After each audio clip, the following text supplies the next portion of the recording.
Here's my DeLonghi coffee machine. Thought I'd make the video because after looking at other YouTube videos, I went and bought some spare parts which I didn't need.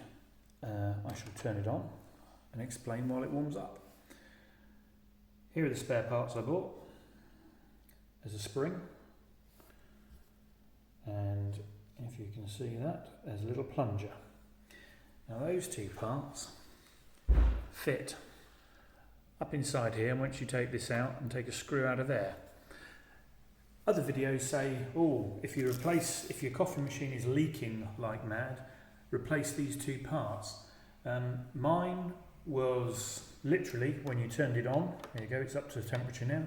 When you turned it on, it was pouring out of the coffee adapter.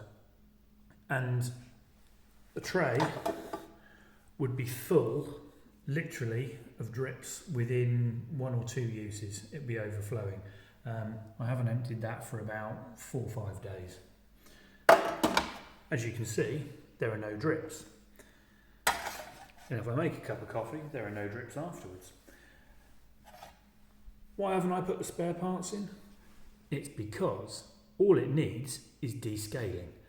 If you descale it, I had to do this twice on this machine, but if you descale it, lo and behold, the drips stop.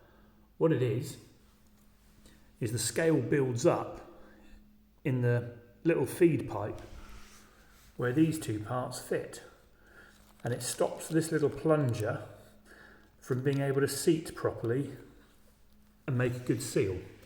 So that's all you need to do, and you don't actually need to buy any spare parts. It's just maintenance.